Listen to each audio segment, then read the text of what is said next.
When was the last time you actually weighed the items you bought at the supermarket? I'm not talking about fresh fruits and vegetables. I'm referring to that box of cereal you've been buying for 10 years. The bag of chips you always pick up on your way there every Friday. The bottle of laundry detergent you throw into the cart without even thinking. The truth is this: that box of cereal, it is 20% lighter than it was 2 years ago. That bag of Doritos chips, there are 5 fewer chips inside. And that bottle of laundry detergent, it is 15 fluid ounces shorter. The same packaging box, the same shelf location, the same price. Sometimes even the price is higher. But you failed to notice it. This is the crucial point. You shouldn't have noticed it in the first place. In 2026, for a typical American family of 4, the monthly expenditure on groceries ranges from $993 to $1,641. The food prices in February 2026 were 3.1% higher than those in February 2025. According to the USDA's forecast for March 2026, it is expected that the prices of all foods will rise by another 3.6% this year. However, what is truly worthy of attention is not just the price increase, but the fact that the goods you purchase are shrinking. There are fewer products. The quality has declined. The materials have become worse. And in many cases, the profit margins of enterprises have become larger. Today, we will delve into 2 phenomena that most people have never discussed but should definitely pay attention to: shrinkflation and greedflation. What exactly are they? How do they work? Who is behind them? And most importantly, what can you do about it? Because this is not just about a few bags of snacks or a few boxes of cereal.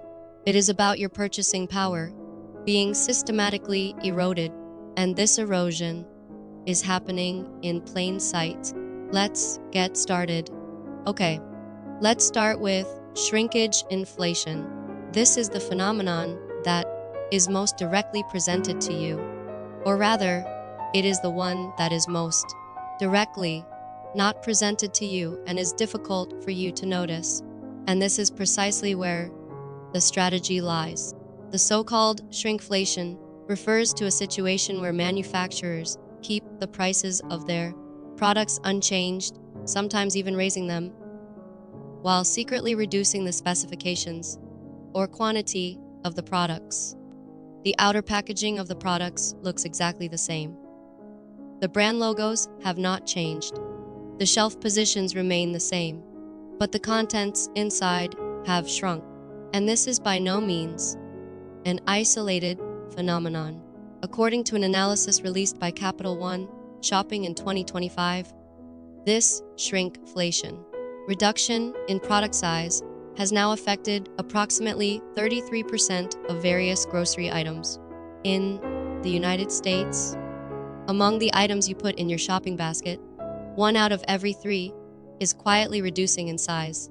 Even more astonishingly, it is precisely this reduction behavior that has led to a whopping 10.3% increase in grocery prices. This is not a minor rounding error. Rather, it is a significant component of the inflationary pressure that has been eroding household budgets since 2020. Let's take a look at a few actual cases, because the specific details in them are simply astonishing. In 2025, a well-known brand will reduce the number of individual packages in its powdered mixed drinks from 6 per box to 4 per box. This means the portion size has been reduced by 50%. The packaging boxes on the shelves still look the same, but the contents inside have been cut by half.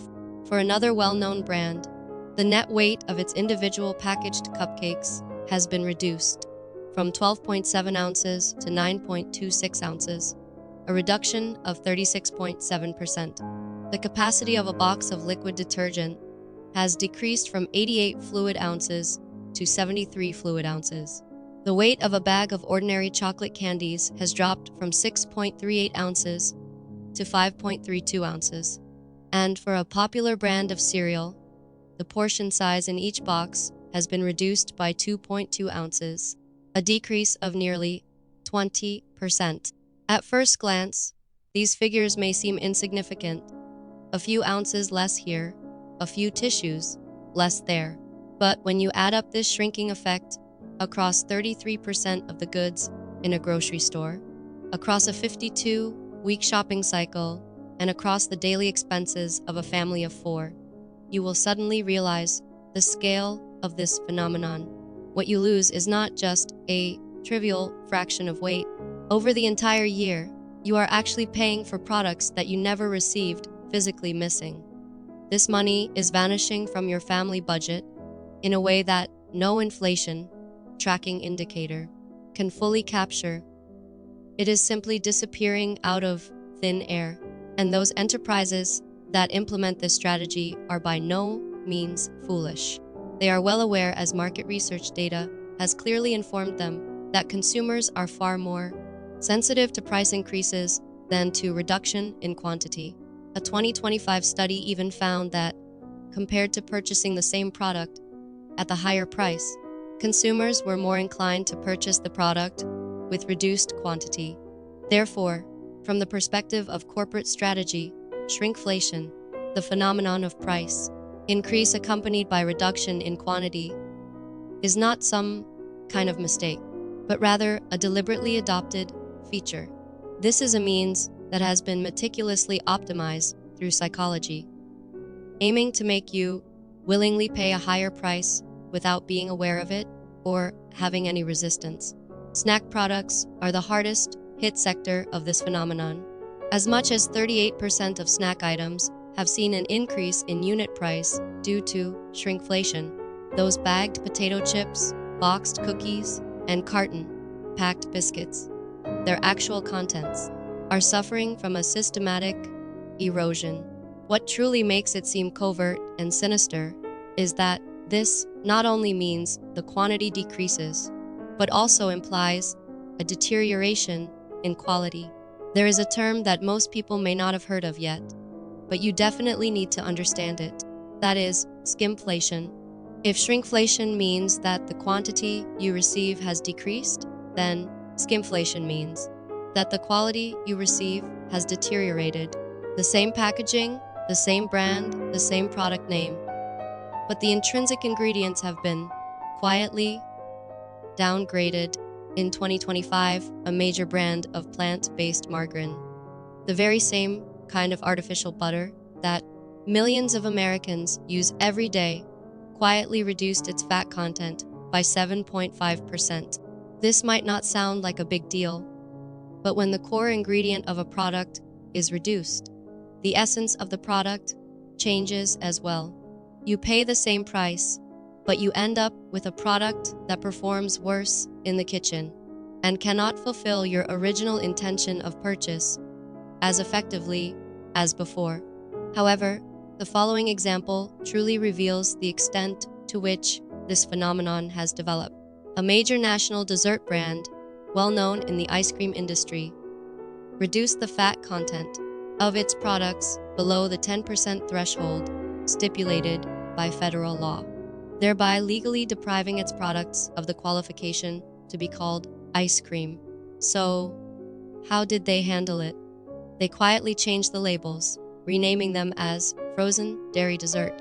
The packaging appearance remained the same, and the display position in the freezer also remained unchanged. Many consumers even didn't notice the change in the labels. However, from both a legal and nutritional perspective, they are now purchasing a product that is fundamentally different and has a lower production cost at the same or even higher prices. In 2024, a major national hamburger chain increased the fat content in its hamburger patties by 29.3%, while reducing the protein content by 9.76%. Just imagine what this means. You end up buying hamburgers with higher fat content and poorer quality. but the company acts as if everything remains the same when it comes to marketing and pricing. In the same year, a national brand reduced the oil content in its Italian salad dressing by 22.2% and replaced it with water. Yes, water. You are paying the price of the salad dressing, but what you get is merely water. In 2022, a brand of butter substitutes spread even reduced its oil content by 39.1%. Again, using water to fill the gap, just like that. This is precisely the aspect of the entire story that is often overlooked by people. Shrinkflation is at least obvious. You can weigh the packaging to directly observe the difference.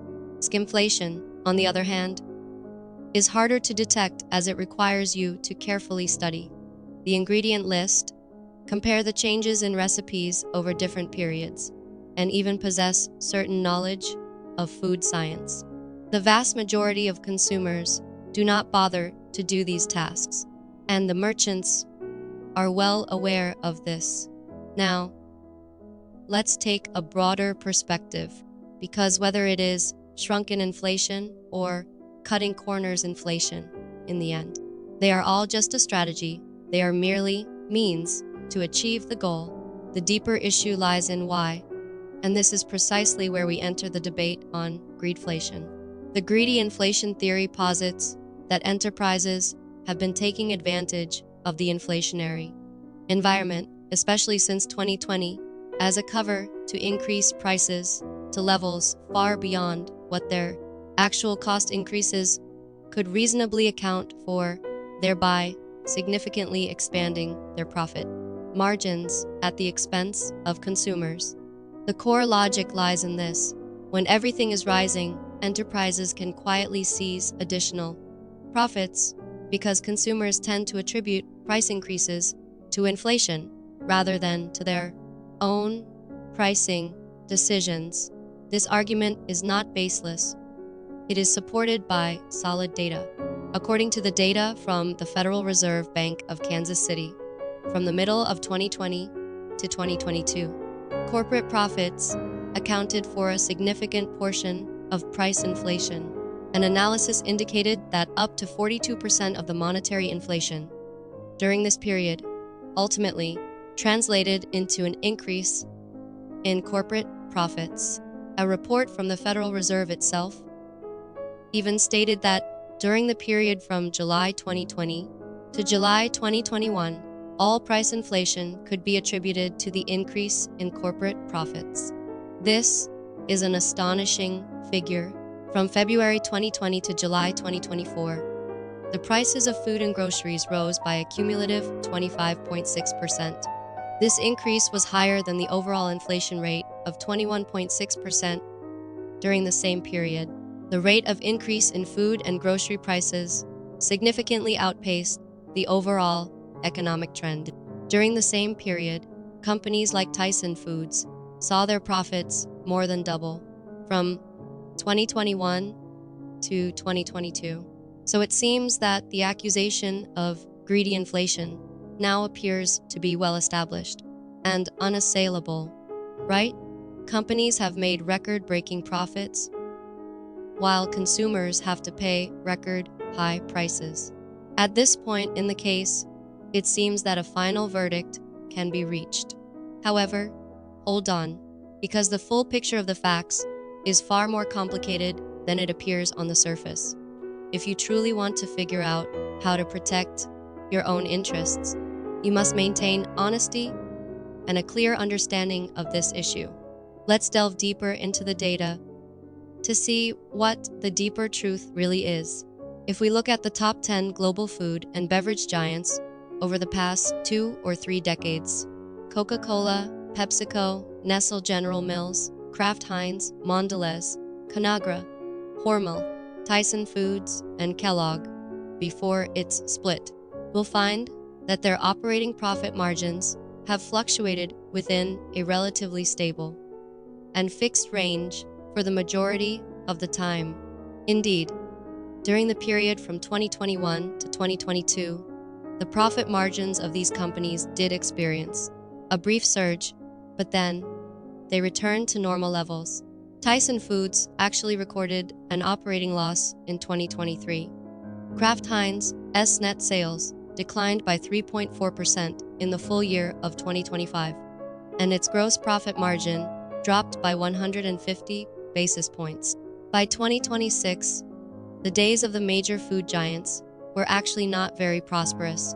In February 2026, PepsiCo reduced the suggested retail prices of its brands, such as Doritos, Cheetos, Lay's, and Tostitos, by as much as 15%. This move was not out of generosity, but because consumers were rapidly leaving. According to a report by Food Dive magazine, in February 2026, the performance of the food giants was casting a shadow over consumer spending, as the rate of consumer return was far from reaching the level expected by the companies. This market resistance is a real phenomenon. Therefore, for a more detailed analysis, the conclusion should be, during the period from 2021 to 2022, the phenomenon of greedflation did indeed exist in reality. At that time, major enterprises did indeed take advantage of the market chaos caused by inflation as an opportunity to expand their profit margins. We have solid evidence for this. However, if it is asserted that this is a long-term and persistent conspiracy, further careful consideration is needed. In fact, the profit margins of many food enterprises have gradually returned to their historical average levels since then. Moreover, some enterprises are actively adopting price reduction strategies in an attempt to regain the favor of consumers. Even so, this is of crucial importance. Although current profit margins are returning to normal, this does not erase the damage caused at that time. During the period of soaring inflation, prices rose steadily, and most of them have not yet returned to their original levels. The average grocery bill for 2026 reflects the cumulative and compounded price increases over the years. Although current profit margins for enterprises may have shrunk, consumers are still paying for those high prices. The greedflation effect from 2021 to 2022 has now been fully entrenched and incorporated into the price benchmark. And this is precisely the aspect that people often overlook and discuss far insufficiently. Now, yet another new factor has emerged that exacerbates the situation even further: tariffs. According to data from the Budget Lab at Yale University, as of November 2025, the average tariff rate in the United States had risen to 16.8%. When measured against historical standards, this is undoubtedly an astonishing and significant increase. A study released by the Federal Reserve Bank of San Francisco in March 2026 indicated that the various tariffs implemented by that time were sufficient to account for the entire increase in core commodity inflation compared to historical norms. Moreover, these tariffs also led to an additional increase of approximately 0.8 percentage points in the core personal consumption expenditure (PCE) inflation rate. The own research report of the Federal Reserve Board, released in March 2026, also described how tariffs functioned. They did not trigger a sudden and sharp increase in prices. Instead, throughout 2025, they gave rise to a gradual and slow adjustment pattern of retail prices. This is a cumulative effect, like water dripping through a stone. When examined month by month, its impact seems insignificant and easily overlooked. But when viewed from a macro perspective, the destructive consequences it causes are truly shocking. This is precisely where tariffs and greedy inflation converge, and this convergence pattern should alert you. As the Jacobin magazine reported in August 2025, greedy inflation is showing signs of President Trump as an excuse to justify their arbitrary price hikes. The tariff environment provides enterprises with a ready-made and convenient narrative logic. Under the pressure of tariffs, we have no choice but to raise the prices of goods.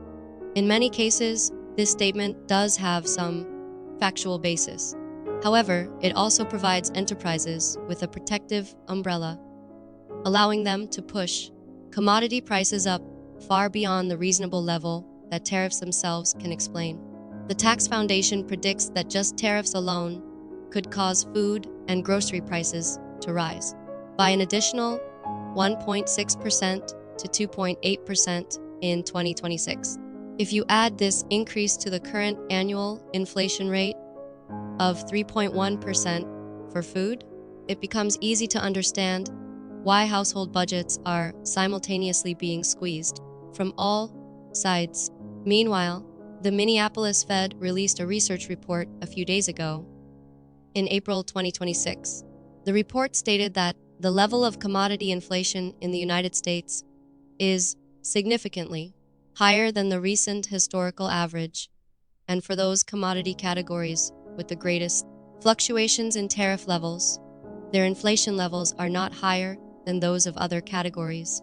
In other words, even the economists within the Federal Reserve admit that the relationship between tariffs and prices is not a simple and direct causal relationship. There are other factors at play, including the pricing behavior of enterprises. So, in response to all these issues mentioned above, what measures have been taken so far?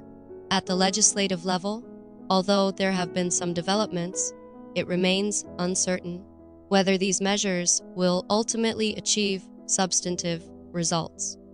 In September 2025, Congressman Lou Correa from California introduced a bill titled the Deceptive Downsizing Prohibition Act of 2025, Bill number HR 5226. This bill aims to establish a legal ban if a company reduces the size or quantity of a product without providing clear disclosure to consumers, but still uses the same or similar packaging. Its actions will be regarded as illegal. The National Consumers League promptly issued a statement expressing support. The Consumer Action Organization also expressed its endorsement of the bill. Numerous consumer rights advocacy groups unanimously praised this move as timely and long overdue. Prior to this, there had also been similar attempts at the legislative level. In 2024, a group of U.S. federal senators, including Sanders, Warren, Casey, and Booker, jointly initiated a bill aiming to clearly define the phenomenon of shrinkflation and grant the Federal Trade Commission, FTC, the authority to regulate it. According to this proposal, the FTC would be responsible for formulating relevant regulations and strictly prohibiting shrinkflation behaviors that aim to deceive consumers. If a company violates these regulations, it will be subject to investigation by the regulatory authorities and may even face civil lawsuits. Additionally, the attorneys general of each state also have the right to file additional civil charges for such violations. However, and I must be honest, the track record in the legislative field is truly not encouraging. Although the aforementioned bills have been formally proposed and submitted to the relevant committees for review, the vast majority have ultimately stalled. In the current political climate, it is truly impossible to push consumer rights protection bills through the congressional review process. After all, the lobbying machine owned by the business community is so powerful that it is truly astonishing. To be frank, shrinkflation is not the kind of issue that can arouse the enthusiasm of voters for large-scale voting, although it actually affects every American family.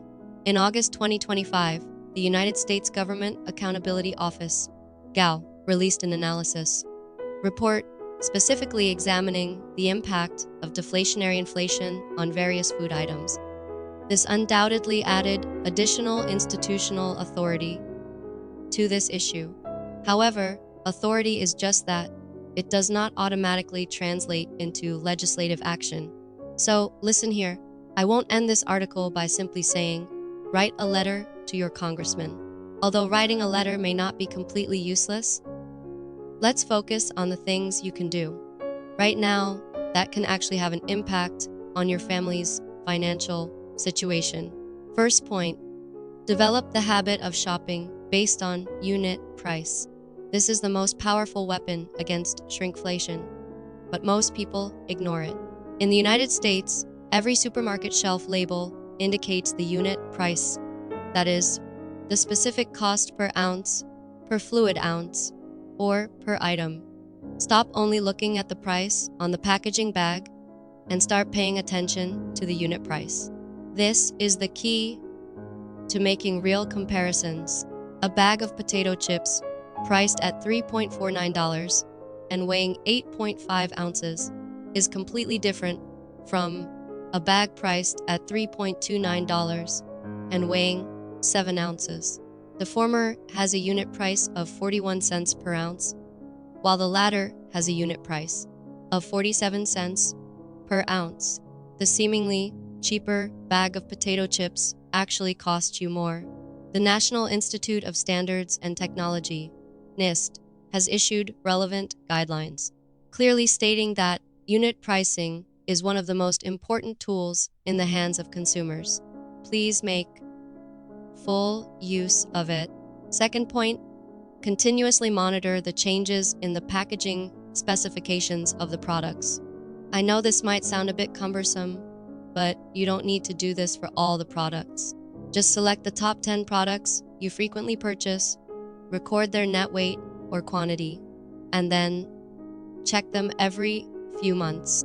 This way, you can detect those deliberately designed shrinkage tactics that are hard to notice. Additionally, there are many related communities on the internet, such as the relevant sections on Reddit forums, subreddits, and consumer rights monitoring websites like mouseprint.org. They will track and publish real-time information about the changes in the specifications of these products. Point 3. Be willing to try switching brands. According to the data, 48% of American consumers have abandoned their original brands due to shrinkflation. This is by no means a small number. When market share is lost, enterprises can truly feel it. PepsiCo lowered the prices of Doritos and Lay's chips in early 2026. Not because of any generosity, it was because consumers had begun to reduce their purchases. Every purchase decision you make is a vote you cast. Please make good use of this. Vote in your hands.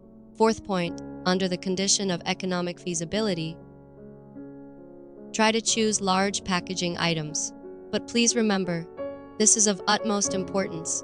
Even when purchasing large packaging items, you must carefully check their unit price, because shrinkflation can also affect large packaging items. A product labeled as family size may not necessarily have a more favorable price per ounce compared to regular sized products. Do not make assumptions blindly. Instead, please calculate it yourself. Point 5. Besides paying attention to the packaging specifications, you should also pay attention to the ingredient list of the products. There is a form of hidden inflation called skimpflation. For example, if the ingredient list of the ice cream you often eat now reads frozen dairy dessert, it means that the quality of this product has declined. If the ingredient list of your bread becomes longer, and the ingredients are increasingly unfamiliar to you, this is often a formula adjustment made to cut costs. This quality reduction is a hidden form of inflation. It has never appeared in any economic index released by any government. Here are the key points of information that I hope you can take away today. Inflation is far more than just the figure announced by the Bureau of Labor Statistics each month. Although the Consumer Price Index (CPI) is a useful tool, it does not fully reflect what your money has actually gone through. The so-called shrinking inflation, shrinkflation, skimping inflation, skimpflation, and greedy inflation, greedflation represent layers of hidden costs. They are deliberately designed to be hard to detect. They do not manifest themselves in clear and intuitive forms in the statistics, nor do they occupy the headlines of major media, as central bank interest rate hikes do. However, they are real, quantifiable, and actually eroding the purchasing power of every family.